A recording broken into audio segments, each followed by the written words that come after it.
Now, in this section, we'll be dealing with the dating by the histology and the histochemistry. We'll consider all these in detail, and we'll basically estimate the time since the wounding. That is very important. Whenever we are documenting any medical legal case or any autopsy report, we have to identify what was the time of wounding.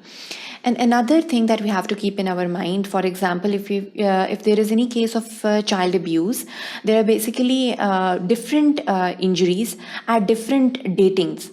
So this is very important because that basically emphasizing on the abuse that took place at different time periods. So we have to keep all these things in our mind in cases of abuses, domestic abuse, or let it be a child abuse or anything.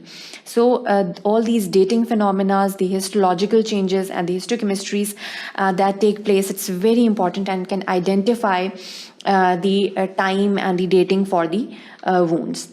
In this section, we'll be dealing with the histological changes after the wound infliction and the histochemical changes in the injured tissues as well. Now, the survival period after the wounding is very important because it is the time that the person needs, how much time he needs to get to the first aid and to the third degree treatment phenomena, treatment modalities basically that come into play over here.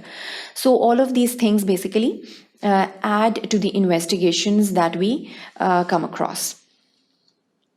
Now, the chronological histological changes after wound infliction from the time period that the wound was inflicted first, it's very important. Now, within 30 minutes to 4 hours, there are a lot of changes that take place. The margination of the polymorph leukocytes in the dilated small vessels, they basically occur, and the leukocytes congregate for many hours after death. This will be a typical picture as seen in the slide, and the extravascular emigration begins at the end of this 4-hour period time interval. The polymorphs appear earlier in the subcutaneous fat. The basophilic mast cells are lost, basically they lose their granularity, and the fibrin appears in the wound. So these are basically the changes that take place in the 30 minutes interval to 4 hours after the infliction of the wound, and we have to highlight them whenever we have a slide and we make the slide for that wound. We'll come across all these changes that take place. Now, some time has passed on, and it's rather 4 hours to the after the infliction, 4 hours to 12 hours after the infliction. What are the changes that we'll see in a slide are the leukocytes infiltrate more definitely after 4 to 12 hours, and the polymorph mononuclear cells are mainly dominantly seen in these slides. So they are the mainstay for these slides, and that will indicate that this much time period has been passed on after the wound infliction. Now, the scanty mixed population of the lymphocytes and poorly differentiated monocytes appear, and that will hallmark that it's around 12 hours after the wound infliction. Now, the tissues edema and the swelling on the externally, what we'll observe that there will be more swelling, and the vascular endothelium will be more swollen after around 12 hours. The epithelial regeneration is predominant in these slides and is the mainstay over here as well. Now, how much time has passed on? It's around 12 to 24 hours. What are the type of slides that we'll come across? It's very important. Basically, the leukocytes demarcate the area of wound by forming a marginal palisade. They'll basically form the marginations to that area, and the polymorph's response declines at this point after around 12 to 24 hours. A day has passed on. The macrophage and the mononuclear cell population, they are more predominant in these slides. The removal of the necrosed tissue begins. So basically, the necrosis phenomena has started on, and it basically starts on with its removal. So this is the phenomena that is mainly seen. The mitosis is visible because the healing process also comes into play, and the epidermis begins to spread at this level. So this is basically a day has passed on after the wound infliction, and the healing process as well as the vital reactions, there is a mixture of all these vital reactions. As we summarize these changes, the histological changes after the wound infliction, now after about a day or 2 to 3 days has passed on, the leukocyte infiltration reaches a peak at about 48 hours, and the repair begins concurrently with many fibroblasts also appearing at the same time. Now the new capillaries begin to bud from the cells because of the third degree healing that is basically taking place at the same time. Now, around 3 to 6 days, what is the repair process that is taking place? It basically precedes the apace. It's paced down, and the collagen begins to form at the same time. These are all the healing components. The giant cells are also visible around the necrotic debris and the foreign matter, and the epidermis is actively growing. The hemosiderin becomes stainable. So we have a lot of components. The hemoglobin has been degraded. There are a lot of components, for example, the hemosiderin, the bilirubin, the biliverdin, all of these components basically come into play after around 3 to 6 days, and there is a healing process that starts at a pace after around 3 to 6 days or around a week.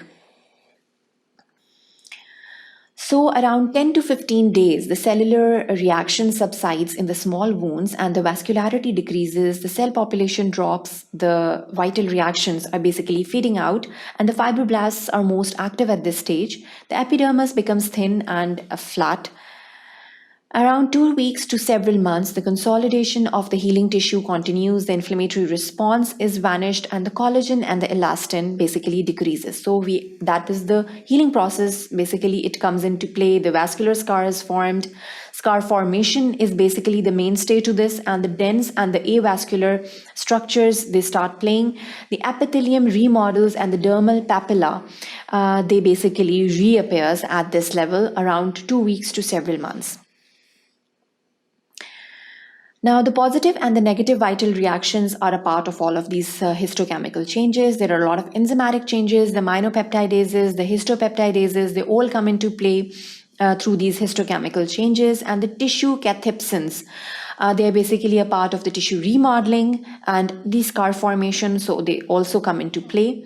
Histamine is an important aminopeptide that is present at the scar formations or at the cellular reactions, vital reactions that take place after the wound infliction. So the serotonin is also plays its role during these histochemical changes, and it's an important component of that.